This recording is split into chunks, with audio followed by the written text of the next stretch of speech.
God bless you and welcome to another show of the Brinson Institute. We're so glad again to be with you another week. We thank God for his goodness and his mercies and all the things that he's continued to do and bless us. I am your host, Apostle Dr. Sylvester Paul Brinson III, and we'd like to take this time out to welcome you to the Brinson Institute show. I am just excited about the calls and the people that have been calling and sharing and talking to us and the dialogue that we've had around our programming. We're really thankful for you that are participating, have been participating with us, and we just are grateful that God has blessed us as he continues to bless you. So we're just, as we start today, as we pick up from where we left off, we've been having a good time really just talking about the spirit of affinity, the need to be related. And so we have been also in that process, we have been talking and using Cindy Trim's book. That's been a good book for us. And those of you that have picked that book up and continue to study it, we just thank God for all that he's doing with us. And so we're grateful. This book has been a very helpful book, The Rules of Engagement. The Rules of Engagement. If you have a chance to pick it up, you should be able to get it on Amazon. .com. It's a good book for you to study about spiritual warfare and relationships as it relates to strategic prayer and spiritual warfare by Cindy Trim. A woman of God that God is blessed with a high anointing to deal with strongholds of the enemy and look at situations and deal with how to look at and begin to beat the devil at his own game and waging warfare over you in your life. So if you're watching us right now, do us a favor. I want you to go into your phone and I want you to hit the share button. If you hit that share button, what that will do for us, it will broaden our capacity to reach other people. All of your friends and all of those that you know at this point will be good for you. So I'm going to hit my share button so that I can share with all of my friends. And then you hit your share button so that we can be on as God begins to bless us and continue to do and empower us in what he wants us to be about in times like these. So one of the things we're going to be doing, we talked about, this is part 3 of Infinity. We talked about earlier as we related to issues that related around soul ties and relationships, and some of us in certain of our churches, I've been hearing this. I've been heard that before, but here recently, a couple of years, you've been hearing this, what we call church hurt. I've been hurt by the church or whatever that is. Our attempt to really take a look at that is really relationships. How do we look at ourselves as relational beings, as God has called us to be? It's not good for man to be alone. As I was driving over here, I was thinking about picking up where we left off to see how God has so created the universe that everything is relatable. He's created the earth. Everything is relatable. The sun is related to the moon. The moon and the sun is related to the stars as it relates to the earth. And those of you know that the moon have something to do, the gravitational pull of the moon on the earth affects the tide. It also affects the woman's cycle, fertility, the sun and the winds and the rains all have some effect on the plant life and vegetation and the earth. And so everything is sort of kind of related, and God created it and said that's good. Sin has perverted it, and out of that also comes relationships. So I want to continue. We talked about soul ties, and sometimes when you hear the word soul ties, you think negative rather than thinking about the principle of soul ties. So let me go back to Judy Trim's book and let's see what she has to say. There are many definitions. I'm sure some of you all are smart enough that by now you could have Googled soul ties and got a plethora of different definitions. And so let me just give you one for the time being. Soul ties have the power to attract, unite, and create forces of connectedness or covenants between two entities or individuals for the purpose of the reinforcement of divine, godly, or diabolical evil interests. So the diabolical or evil interests that Soul Ties has as it relates to us in our lives comes to knock out our purpose and destiny issues. And the ultimate aim on purpose and destiny issues is to distract, to derail, to make one lose focus, to destroy the chances of fulfilling one's purpose, of maximizing your potential and reaching your destiny. This spirit, the negative spirit of Soul Tie, it robs us of our innocence, our purity, our sincerity, and focus, and often as a doorkeeper for other spirits, to let other spirits in. So, first of all, we need to look at how then do we look at soul ties from the divine. God connects us. We talk about providentially connected. He connected us. That's why the biblical text says, in all thy ways acknowledge him, and he will direct thy path. And so sometimes we have got ourselves united. We've got ourselves, we've been attracted or got ourselves attracted to, or others have attracted themselves to us. And we find out that we're not maximizing our potentials. We're not doing what we ought to do. Some of us, you can begin to look at, some of us have formed new soul ties, new relationships, and new covenants. And you realize that out of the, since I've been connected in this covenant and that, I'm not like I used to be. I'm not strong like I used to be. I'm not focused like it. That means you have a soul tie that's not correct. Soul ties are meant to move us to purpose and destiny, and are meant to maximize potential in our lives, in our environment, both mental, physical, and spiritually. So let's look at that. When we have the wrong people in our life, it affects us. Soul ties. So we want to pick up where we left off. I was reading some scriptures, and we were discussing soul ties before, and I wanted to talk about 2 Samuel chapter 13. 2 Samuel chapter 13, verses 1 through 22. I want to talk about, we talked about friends and relationships and family. You can have people in your family or friends that are negative for you, and you have a soul tie with them, and they can give you counsel and steer you off in a kind of a way. So let's look at it. Let's look at 2 Samuel chapter 13, verses 1 through 22. I don't want to read all of it, but let's see if I can condense it to give you an idea of the story about these two cousins. 1 Samuel 13. Sometimes we talk about in families, oh, this is my road dog. This is my sister, my partner in crime. You right, you in crime. My partner. Have you ever had a cousin or brother or a sister or a nephew or somebody in your family that you was really tight with? You really, really were tight with, but yet at the same time, they were not the best for you. They were not the best for you. And so here's a situation of a relationship like that. 2 Samuel chapter 13, verses 1 through 22. Let's see if I have that correct. Okay, so let's look at Saul. And when we look at Saul, I told you first, I'm saying 2 Samuel, I'm in 1 Samuel. Okay, let's go to 2 Samuel. I'm saying 2 Samuel in 1 Samuel. Okay, 2 Samuel chapter 13, verses 1 to 3. Listen to it.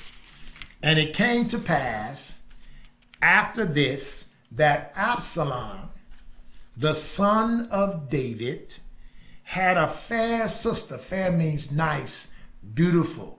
She was there. Had a fair sister whose name was Tamar. And Amnon, the son of David, loved her. Amnon was David's son by the same father, but a different mother. So Absalom and Tamar were brothers and sisters, and Ammon was a brother to Absalom by his father, but not by his mother. All right? And Amnon was so vexed that he fell sick for his sister Tamar, for she was a virgin, and Amnon thought it hard for him to do anything to her. But Amnon had a friend. Listen to this. But Amnon had a friend whose name was Jonadab, the son of Shemaiah, David's brother. Now, why would the text say that Amnon had a friend? How come the text couldn't say Amnon had a cousin? Because if he was the son of David's brother, then that would make Amnon and Jonadab cousins. But the text moves it to another relationship, because you can have a cousin and not be friends. You can be cousins by blood, but don't have nothing to do with each other. But here was a cousin that was a friend, Ace Boom Coon Homie, and the son of Shimei, David's brother. And Jonadab was a very subtle man. So the text takes times out to say Jonadab was subtle, he was evil, he was sneaky, he was cruel, he was no good. But he was Amnon's cousin. You got any relationships like that? Do you have cousins, brothers and sisters who, even though you are blood, they real evil? They're evil. They ain't no good. So the text said this brother, he was no good, but he was Amnon's cousin, and Amnon decided to build a soul relationship with him. They had a soul tie because Jonadab became Amnon's road dog, best friend, and they were cousins. And he said unto him, why art thou, being the king's son, lean from day to day? You the king's son. Why you looking all not, you ain't ate, look like you on a fast? And tell me. And Amnon said unto him, I love Tamar. I'm just struck by Tamar. She's so fine, so beautiful, I just can't even eat. My brother Absalom's sister. And Jonadab said unto him, well, I tell you what you need to do. You want her, but you don't want to marry, but you want her. Okay, this is what you do. And Jonadab said to him, lay thee down on thy bed and make thyself sick. Play like you sick. And when thy father cometh to see thee, you so sick, and you the king's son, that means the king gonna come and see you. He gonna come see what's wrong with his son. Say unto him, I pray thee, let my sister Tamar come and give me meat, and dress the meat in my sight, that I might see it and eat it at her hand. So what you want to do is you want to play sick, and because you're a king's son and you're sick, the king gonna hear about one of his sons being sick. King gonna come see you and want to know everything he can do, and you're gonna say, well, I'm so sick. You're gonna play so sick, I need me a nurse. Can you have my sister Tamar to come? And that was his daughter. That was his daughter. So Tamar was David's daughter. They may have been steps brothers and sisters, but he was still the father. Could you have my sister Tamar come and nurse me, cook me some food and stuff? Maybe I feel better. But, you know, so Jonadab, his cousin, which was subtle and slick, showed him and taught him how to play the game. So Amnon lay down and made himself sick. And when the king was come to see him, Amnon said unto the king, I pray thee, let Tamar my sister come, and make me a couple of cakes in my sight, that I may eat at her hand. Then David sent home to Tamar, saying, go now to thy brother Amnon's house, and dress him meat. So the king sent a message over to Tamar and say, go see your brother. Go, in fact, go take care of him. He's sick, he's down, you good. Go fix him some food, take care of him, and just check on him. So Tamar went to her brother Amnon's house, and he was laid down, and she took flour and kneaded it and made cakes in his sight and did bake the cakes. So here she's fixing him some dinner. And she took a pan and poured them out before him, but he refused to eat. Oh, he can't eat. And Amnon said, have out all the men from me. All y'all get out the room. Everybody leave, gone. Left Tamar in there by herself. And they went out, every man from him. And Amnon said unto Tamar, bring the meat into the chamber, that I may eat of thy hand. Okay, come on in the bedroom. And Tamar took the cakes which she had made and brought them into the chamber to Amnon her brother. Based upon what Jonadab set it all up, told him what to do. And when she had brought them unto him to eat, he took hold of her and said unto her, come lie with me, my sister. I need it, give me some. Okay, here we go. And she answered him, nay, my brother, do not force me. That's rape. I said, no. For no such thing ought to be done in Israel. Do not do this, Father. You can't do this. Don't take advantage of me. And whither shall I cause my shame to go? If you rape me now and I'm not a virgin, then who gonna want to marry me? And as for thee, thou shalt be as one of the fools in Israel. Now therefore I pray thee, speak unto the king, for he will not withhold me from thee. You want me? You want to have me? Then marry me. You want to have sex? Okay. You a king's son, I'm a king's daughter. We'll go to the king. Let's get married. Howbeit, he would not hearken unto her voice, but being stronger than she, forced her and lay with her. So he raped her. Now, Jonadab, his cousin, that was a subtle, crooked person that he had a soul tie with, suggested and dropped that stuff into his spirit. That's what soul ties do.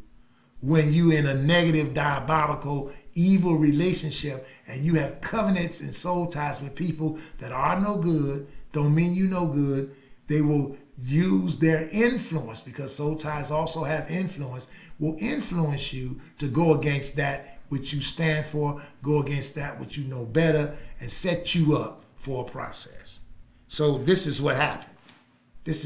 That's what Jonadab did. So here is an example of a soul tie related to a family member that is that's more than just your blood, but y'all together. You run together, you go together, you talk together, you laugh together. You got a relationship. You built a strong relationship with each other, and now you have a soul tie, which we said soul ties are not good or bad. It's the principle of what soul ties come to do. They come to move you, as we say, they come to attract. They attract themselves to you. They come to unite themselves to you and to create forces of connectivity in order to bring covenant between two entities for purpose and destiny from God's side, or where you got to go and be, or either from Satan's side to pick you off, frustrate you, and make you miss your assignment in life. So when we talk about soul ties, which soul tie are you in? The soul tie that's been made that God created for you to connect you with some people, places, and things? Or are you connecting yourself with people that are subtle, that's evil, going places that are not good for you? And what happens because of your connection with that? You end up messed up, missing the mark, and falling behind, and not moving in purpose of excellence. So that's how soul ties do. So I wanted to give that an example of how in the family you can have a slick Willie in your family that you like to run with, and if you're not careful, you'll find yourself in a negative situation out of covenant relationships. Okay, let's look at another kind of relationship. Let's go to 1 Kings chapter 11. I want to look at a more intimate kind of relationship. 1 Kings chapter 11, verse 13, 1 to 13. Now this is a story about Solomon.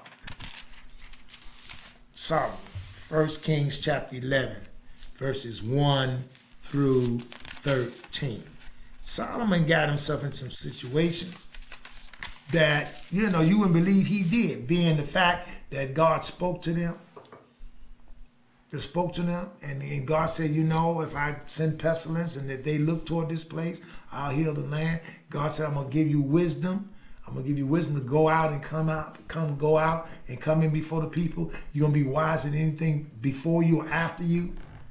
And he was God's man. He was David's son, the man after God's own heart. Now look at what happens to Solomon in 1 Kings chapter 11, verses 1 through 13. And behold, there came a man out of Judah by the word of the Lord unto Bethel, and Jeroboam stood by the altar to burn incense. Well, let's go on. I'm going to move further down. You can read that. I'm going to move a little further down about what happened against Jeroboam and the ashes and the king and the charge him eating no bread and the old prophet.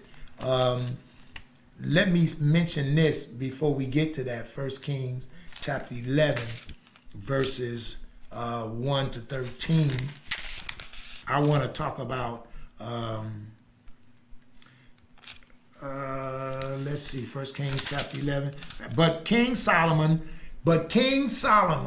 loved many strange women. If you're going to have a soul tie, why are you going to get a strange woman? Solomon loved, it didn't say hang out with, love, emotional. We talked about a soul tie being an emotional bond that brings about a connection. It's an emotional bond that brings about a connection and out of the emotions. So King Solomon loved many strange women, together with the daughter of Pharaoh, women of the Moabites, the Ammonites, the Edomites, the Zidonians, and Hittites. Now Jezebel comes from the Zidonians. Bathsheba is a Hittite. That's his mother. So his mother. So you got to begin to look at how him being a man of color really loved all these other women who were women of color of the nations. So it says, but King Solomon loved many strange women together, not only the strange women, but the daughter of Pharaoh. He loved the queenly women as well. Strange women, but queenly women. The daughter of Pharaoh. That's clout. That's political. Women of the Moabites, Ammonites, Edomites, Zidonians, and Hittites, of the nations concerning which the Lord said unto the children of Israel, ye shall not go into them. The very nations that God said don't have nothing to do with the people in those nations, Solomon fell in love with women from each of those nations. I didn't say hang out with. He loved. He loved. And the Lord said unto the children of Israel, ye shall not go unto them, neither shall they come into you. For surely they will turn away your heart after their gods. Solomon clave unto these in love. God said, no, the reason why I don't want you messing with those women from those other cultures is because they serve foreign gods. If you get into a soul tie covenant relationship with them, they're going to turn you away from your God because you're going to be after them. You're going to be after that skirt. Because of that, you're going to not begin to serve me, and you're going to go and they're going to convince you to do what they do. Remember, Eve took off the tree and gave to Adam, and he did eat. He didn't eat it himself. He ate it because of relationship of covenant that he had with Eve. And so, and he had 7, this is Solomon now. Some of you all can't get along with one wife. Even if you live in a culture where you could have many wives you want to, you probably would just be a total wreck. The soul tie issue. But look at Solomon. Solomon had 700 wives. Princesses. 700 princesses. That means them women, they was used to having what they want. They was princess. They was, you see a sister and you call her your princess, you gonna pay. I'm sorry. You gonna pay. Brothers, you gonna pay if you connect with a princess. And because she's a princess, she's not gonna take no anything. So these were princesses that was married to the king. So that means they expected a certain amount of money, they lived a certain lifestyle, they believed their religion, and they knew how to get him. So he had 700 wives princesses, it says, princesses, and 300 concubines. And his wives turned away his heart. 700 wives, 300 concubines. And let me say something about concubines and what concubines were during that time frame. Back in those days, it was legal to have a concubine as long as you had a wife, because concubines were for gain and also out of need in business deals. So concubines were used for sex pleasuring. Concubines was used for having more children because it was an economic situation. Because if you had a clan and you had certain boys in your clan that became men and certain women in your clan became women, your clan begins to grow. And so that means you can make more money because now the family business is enlarged because you got more hands on deck. So concubines were used for sexual activity, and they were also used for procreation to bring more people in the family, and they were also used as to be part of the culture of the family group system to help the clan to grow and expand itself. So when you think about concubine, so a concubine was a woman acquired by a man as his secondary wife. She was not primary wife, she was a secondary wife, and her purpose was to provide a male heir in certain cases, because it was about having a male seed and a male heir. Some of the women that were in life could not have a child, let alone a male child, or they had all children, but they were all girls. So a man had a right to get him a concubine or get married a second wife because he wanted to make sure he could have a male child, because that's where the seed was going to go, to the male side.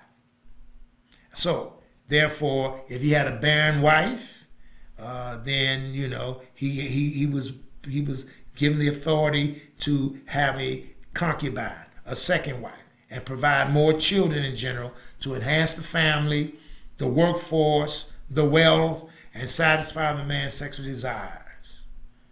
But the concubine was not equal to the wife, but she played all the roles, but she was not equal.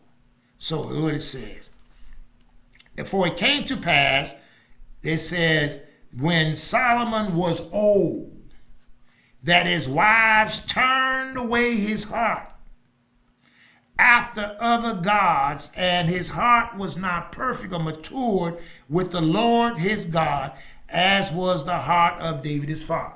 So now he's not all into that religion stuff. Now he got older now. And he's Mr. Sugar Daddy. He's got all these princesses, 700 wives and 300 concubines, and he's making love, and he's got them all around him, and they rubbing his head and his toes and whatever. So the stuff like that will make you change. It will change your environment. Some people say, "No, Brent, you never know until you get yourself caught in that situation." Here's a king that knew better, found that he couldn't do better. And so here we are. So, and for Solomon went after Ashtaroth, the goddess of the Zidonians, and after Milcah, the abomination of the Ammonites. And Solomon did evil in the sight of the Lord, and went not fully after the Lord as David his father. Then Solomon built a high place for Chemosh. Now he's building shrines, the abomination of Moab, in the hill that is before Jerusalem, and for Moloch, the abomination of the Ammonites. Each one of these groups of people had their own god, had their own religion, had their own temple. So because he married them, then he had to get up and be creatively, because he loved them and stayed with them and promised them stuff, and they promised him. They used their influence or whatever because to serve their gods and get Solomon, their husband, to be on their team. When God said, don't do that. Don't get connected. I don't want you to get connected, because what's going to happen is they're going to turn you away from what you know. And the Lord was angry with Solomon because his heart was hardened from the Lord God of Israel, which had appeared unto him twice. So here we see, here we see a soul tie. And then what happens?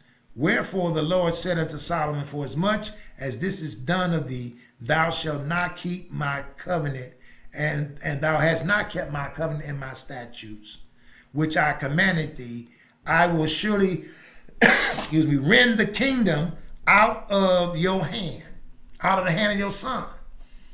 Now, according to inheritance, the son was supposed to be the next king. God said, because of what you did in your DNA of not only soul ties, but the bloodline is going to come into this, and the bloodline is going to be cursed because of a negative soul tie.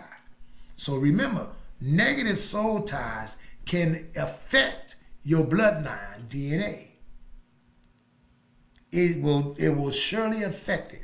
So that's why it's important that you guard your heart, guard your mind, guard your spirit. And so he said, howbeit I will not rend away all the kingdom, will give you one tribe to my son for David, my servant's sake, and for Judah's sake, which I have chosen. So what God did, it says, I'm going to honor the relationship of your father with me, but I'm going to take all of this from you and leave you with just this one piece. When you could have had everything, but I'm going to leave you with one piece because of who you are. Isn't that something? What a soul tie will do? It will move you to a point that the people you're related to and the influence that they have will turn you away from your own moral fiber, your being, your isness, who you are, what you know, what you teach, what you train, will be skewed and messed up because somebody has planted inside of you the seed, which is a soul tie seed. Because there's the need of covenant. So here we at. So now, one of the things that we have to understand is that you can, one of the things that can happen is, based upon soul ties, they have something to do with your DNA. And you can grow up in a negative area of an environment and yet determine that you're going to do right and not be affected by those around you. I want you to understand that. I want you to be encouraged by that, to know no matter what the situation is, no matter what's going on in your life, you can still live life and still move forward with the power of the Holy Spirit as you move forward in your maturity and your growth without feeling like you've always messed up or messy.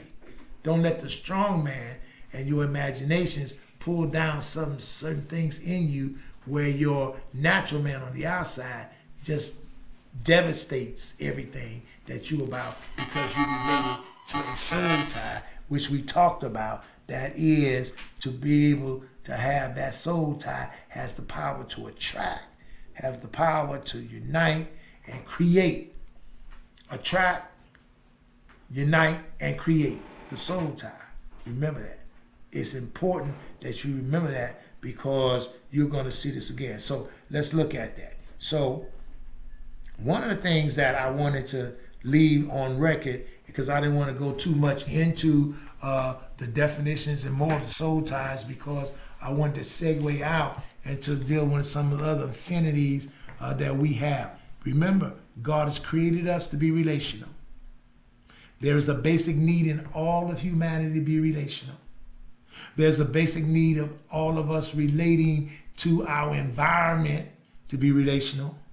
There's also a motivation behind what we do, that there are other situations and circumstances that we need to be relational. So we can be relational in our physical realm. The physical realm is what we see out in the earth.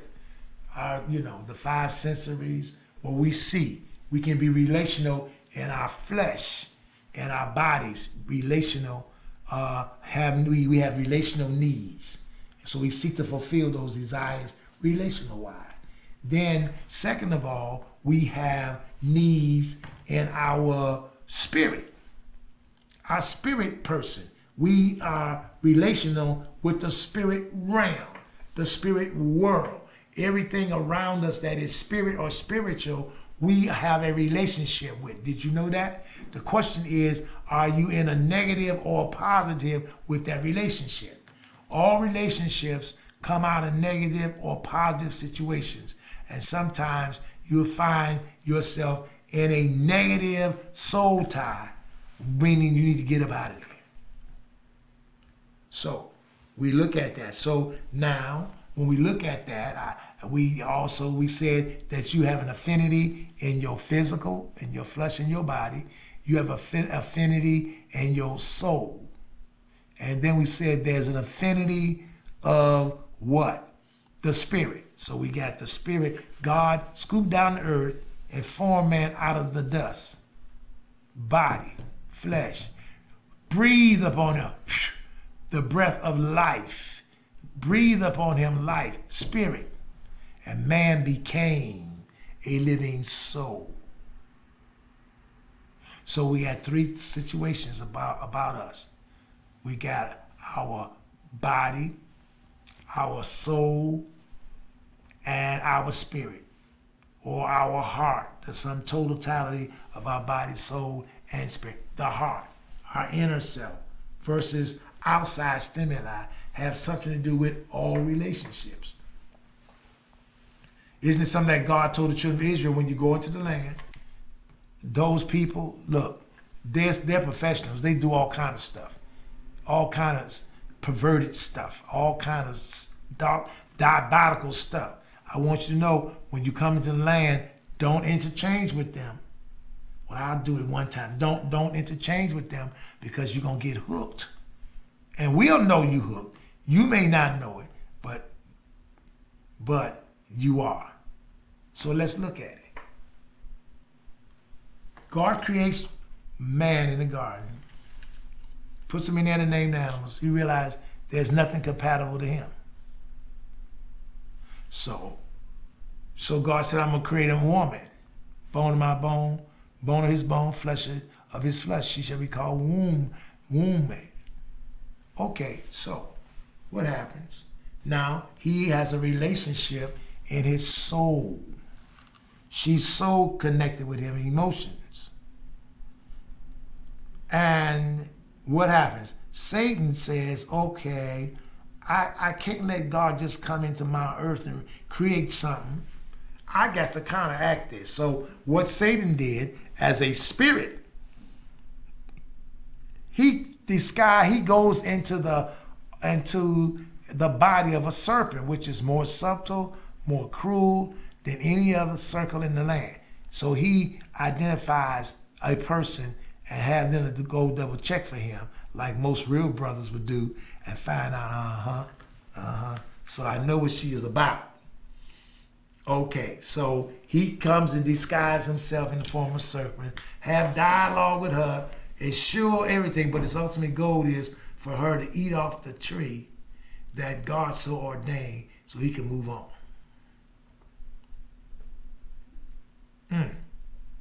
So he comes at Adam through the spiritual, through Eve, through the spiritual. She violates the process through the mental, the soul, because she reasons what she is about to do. She reasons that. She finds out, well, why is it that my son is here, and our class that I'm teaching or what we're doing is here in my soul, my mind, will, and emotions, and it has something to do not only with my spirit combination, but it also has something to do with my flesh, my physical being. How am I? How's my nerves or whatever? All that fit together in a packet. So that's how soul ties form. So don't forget, soul ties is the capacity to have a related other. And it could be both in the natural realm or the spiritual realm, or it could be in the physical realm. So we need to keep that in mind. That's what it is about. So now, let's look at, I want to move a little bit, and I want to segue into this spirit of infinity from soul ties, I want to talk about familiar spirits. See, we talk about church hurt and hurt in community, but you know, you have a choice. So when you start looking at your DNA, your family tree, you start looking at who you choose to develop covenants with and have soul ties with, you bring all that to the table. Now we got to look at familiar spirits. Now, one thing about the familiar spirit, a familiar spirit is designed, familiar spirits are demonic agents. I'm just going to say it straight off. Familiar spirits are demonic agents. Let me see. Dr. Trim, in her book, she gives a concise definition. So I'm just going to run to her book. There'll be many definitions. You know, you may check, there are different books on it, but I like Cindy Trim's definition of familiar spirits. Familiar spirits are demonic agents whose main assignment is to become well acquainted with a person or groups of people. They are designed to kill, steal, and destroy geographical areas, cultures, and individuals. Every city, country, family, person, and any living entity has entry points. All of us have entry points, have points. Entry points are places that spirits can gain access to. We call them gates and doors. Even the psalmist said, lift up your head, O you gates, and be ye lifted up, and the King of the glory shall come in. In all of our lives, we have portals. We have gates and doors. We have 3 gates. The scripture said all that's in the world is the lust of the flesh. That's what you want, what you feel, that's a gate. The lust of the eye, what you see, that's a gate, your eye gate. And the pride of life, your mental capacity, your inner self, to evaluate, to your self-esteem or lack of esteem. The pride of life is your inner self to intuit. So the lust of all that's in the world, the lust of the flesh, the lust of the eye, the pride of life. Those are 3 main gates. Those are gates or entry points by which spirits come in, torture, vex, and possess. Or for instance, you can't be possessed. A Christian can't be. People can be possessed. So I'm not gonna get into whether you possessed or oppressed. But those people who are not Christians can be possessed. If you say Christians cannot be possessed, okay, fine. But those non-Christians can be possessed because a lot of people are possessed by the enemy. Oppress, possession, all kinds of things are coming through and in you through spirits. The Bible says that when an unclean spirit is cast out of a man, when an unclean spirit goes out of a man, it goes out into dry places, seeking rest and finding none.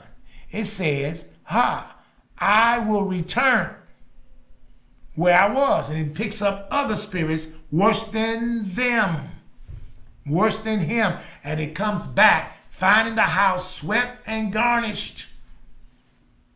It comes back in and saying the last state is worse than the first state.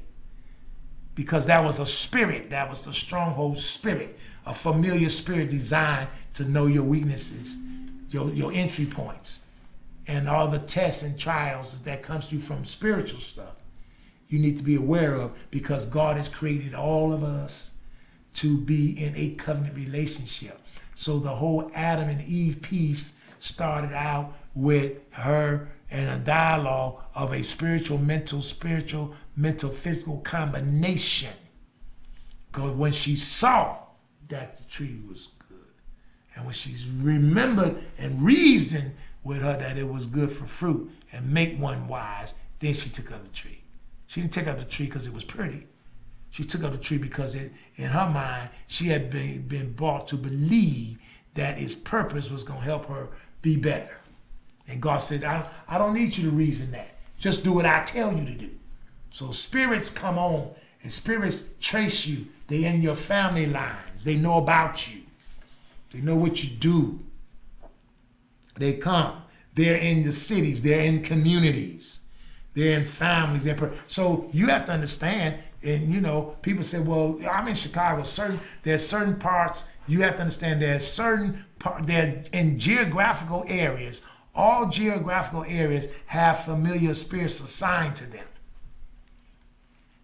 Now we have to go into another area, and I don't want to get into angelology with thrones, dominions, and forces, and all of those in the spirit realm, because we are spiritual. So when we start talking about soul ties, that's our mind, will, and emotions. That's when you have an emotional connection. A soul tie is an emotional bond that connects with an other or another entity. It's neither good nor bad. That's just how it works. So it can be good or bad. A familiar spirit is another entity that connects with you based upon familiarizing themselves with your open portals and gates and your sensitivities and your weak points to come into your spirit. And that's why we operate in a spirit. So your soul is for you, your inner self, how you think, how it makes you you. Your spirit is connected with the spirit world. God gave you a spirit, and so therefore there be many spirits. There be many voices. There be all kinds of spirits. That's why the Bible says, try the spirits. Try the spirits, because every spirit don't be of God. And then you not only have that, but then you have your flesh. You have your health. So therefore, some things that sometimes you can have a soul tie that's diabolical, is evil, and it'll affect your spirit, and your spirit be off, and it'll affect what? Your body. Some of you all got diseases. Remember, we said a disease is the manifestation of a dis-ease. Spell disease, D-I-S-E-A-S-E. Spell disease, D-I-S-E-A-S-E. A dis-ease that is not attended to after a while becomes a disease. And so some of us, we have diseases as relates to our diseases. We have issues in our soul. We have issues in our spirit that manifests in our body. So we have spiritual roots of diseases and mental, psychological roots, psychosocial, psychodynamics. So all of that has to do with a relationship. So you can have a relationship with an other or thing or place and have a soul tie, either good or bad. Then you can have in your spirit realm, you are created to respond to God and his spirit. But the enemy comes out to get you also. And so the demonic spirits and spiritual warfare, Paul says it. He said, for we wrestle not against flesh and blood, but against principalities and powers, rulers of darkness, spiritual wickednesses in high places. Our fight is with the spirit realm. The strong man coming from outside in. The strong hold is from inside. Our own mind, imagination, stronghold. Strong man outside. Spiritual stuff. Okay? Have you been in some places? You have an affinity. You can pick up a person's spirit. A person can pick you up. And people know you because they know you. And then you got spirits that know you, your grandfather, your grandmama. And that's why the Bible says, and we'll probably get to the texts depending on the time, to leave those people who do mediums and all that, leave them alone. That stuff is real. Because there's a spirit realm out there that know you, that follows you, your family, down through the years and the centuries. So you need to understand that the spirits, so you got that, and then on top of that, you have the DNA. You got the spirits of inheritance and generational processes. All of us are connected by DNA. When there is sexual activity and there's conception and a child is conceived and born, you have half of your mother's genes and half of your father's genes. Now, according to the books we read and stuff and wrote, 25,000 genes and DNA, they write the formula for life. So when your parents come in, or you're a single parent, you say you just like your old daddy. Well, I mean, however he's like his daddy, it's only half in his genome pool, because the other half is you. Not only the other half is you, the other half is you and all of your relatives that comes down the pipe. So we need to take a look at that, why people do what they do. Man, Brinson, I raised this child, this boy, and I raised this girl, and they ain't nothing like me. Well, they may be coming out of the generational inheritance line, being affected in relationships. They may pick up certain issues and have certain affinities and soul ties with certain people, places, and things that have affected them. And then they may have been victimized by an evil spirit, or a spirit, or an unclean spirit, or familiar spirit. Now, what we need to do is not only that, and while I'm there, then Dorothy Trim, Cindy Trim talks about one other thing, and that is sometimes we forge unholy alliances, diabolical confederations and associations. Some of us, we hang with certain gangs. We heard with her in certain sororities and certain groups of people, certain types of people. We know they ain't no good, but we hang with them, and we do what? We pick up off of their spirit. We pick up some of their stuff. We become emotional connected to that people, place, or thing. You know, it's like story told about a mother said, well, the summer is coming, and I don't want my son to be up here, so I'm gonna send him down south to his daddy, or send him down to live with his grandma. So he gets down there and set up a relationship with his grandma. Love that boy, spoil him, give him all he want. He just all kind of thing. And when he come back, he acting all crazy. He's being normal because that's how it happened. He's being very normal. And so the mama said, you know what, I don't know what you went down there and who you got to meet and what they did to you, but you back here now, you ain't down there. You ain't gonna be doing this. All right, well now we got to look at what happened. What happened? Did he become victimized by a familiar spirit that run through the family lines and knew his weaknesses and then tempted him in some kind of way? Is it in his DNA? Because in the DNA, you have dominant and recessive genes. Your dominant genes creates whatever, but a recessive gene is still in you, but it lies dormant. And then when you have a son or a daughter, that dormant gene may become dominant in that other person. So you may have a recessive gene toward alcoholism, and you have a son, they come in with an alcohol problem. You didn't have it, but it was in the gene pool. It was in the DNA that wrote on who he's supposed to be in his proclivities. And then you got iniquities, which are the negative side. You got the blessings and the iniquities, which are the perversions and the curses that comes under inherited stuff. So now when we talk about infinity and relationships, we are called to be relational. We're called to be relational in matters of our soul. So we can have soul ties, both good and bad. Like we said, that's a relational, there's an emotional bond that comes to connect. It could be good or bad. Then on the bad side of our spirit realm, we have familiar spirits that run generations. A familiar spirit know you, know your family, your grandfather. That's why when you go to these seances, they say, I'm getting this, and this person is so-and-so, and they saying they all right. No, what they're doing, they're picking up the familiar spirit that know them. So you need to, those of you who want to study more about familiar spirits, and then those of us who connect ourselves in groups and organizations that are diabolical, that are no good. We pick up all of those spirits. We pick up those, we become emotional bonded. And that's why certain people in the gang culture can't get out, because they got a soul tie. This was their mom and their daddy. We look after each other. You know, they're cliques, certain cliques. They're perverted, but they're cliques. They take care of each other. They look after each other. They hang out for each other. They got each other's back. And sometimes those relationships are so tight that you would almost say, well, they have a better relationship with this and that than people that are normal have. Well, it depends on how you emotionally bond and connect. So all of us have a need for bonding and connecting. It's God's way. He's connected all of us. All of his creation is connected in some kind of way. Now the question is, are you going to be connected in the evil or the good? Or are you going to try to run both at the same time and be really messed up?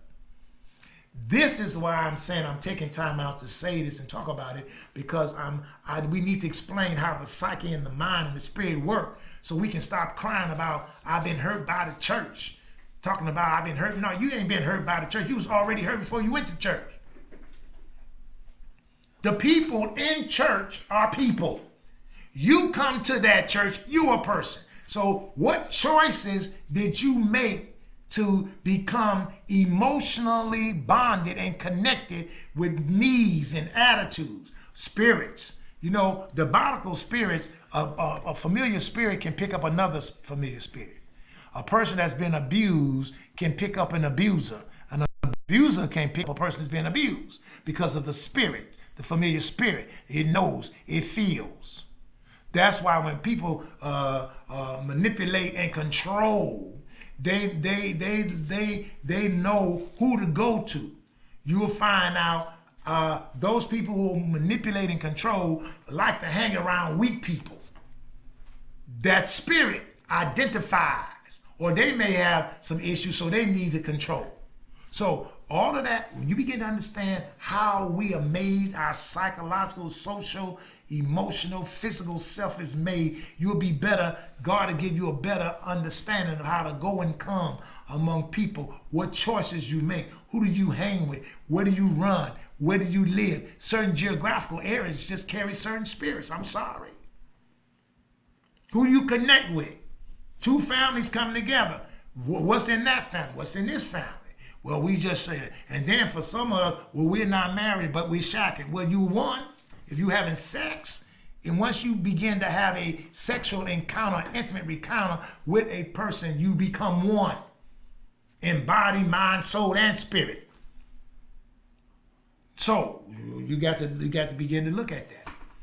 Relationships, who you do, where you at, what you see, what you read, who you hang with, all of that has something to do with your mindset, your wholeness, and beginning to live and function in our world and society. I could go on, but so therefore, because of our infinity and our need to be related, we become addicted to certain things. We have certain afflictions. We have certain bondages, or we make certain decisions for certain reasons. Some of us, we're easily depressed. We got depression, and some of us have certain appetites that's crazy. Some of them are good, some of them are bad. Appetite is appetite. Appetite is the capacity to want something. Lust is the passion to have something, but it can be negative or positive. I create good and evil. So how do we balance? How do we move ourselves toward what God has called us to be? I wanted to take some time out, because that's why God hates those people who bring discord among the brethren, because it's a messing up of the soul. Some of y'all have been mishandled. People just took advantage of you. And so what happens? Everywhere you go, you say, I'm going to do that and that. Next thing you know, you're in a group of people that still take advantage of you. Everywhere you go, they still taking advantage of you. Why? Because you're carrying that spirit, and they have discerned that spirit in you, and so they look for you. The abuser looks for the abuse. The abuse finds you. That's why people get in domestic violence. He all right. Go to back talking and you back in it again. Because there's a need. Well, God delivered me from this and delivered me from that, but you didn't get healed. You can be delivered, but not healed. God wants to heal you from those things that got you where you are. You may be delivered and you may have stopped, but if you don't get healed from it, then that's the unclean spirit, unclean, that leaves you and come back worse. So the church and the community, we have to begin to look at it in our church and our community. God is a God. He's a healer. He is a healer, Jehovah. He's a God that heals. He was wounded for our transgressions. He was bruised for our iniquities. The chastisement of his pieces upon us was upon him, and by his stripes we are healed. So as we leave today, we're going to kind of take some time out. And as we leave this, I want you to begin to seriously look at yourself and say, I'm delivered, but am I healed? God, heal me. Thank you for delivering me from that. But heal me from what caused me to want that. And until next time, we thank God for you spending time out with us. And remember, God has so created you, designed you to want to be a part of something. What something is correct for you. It could be evil or good. Take that. Go with God.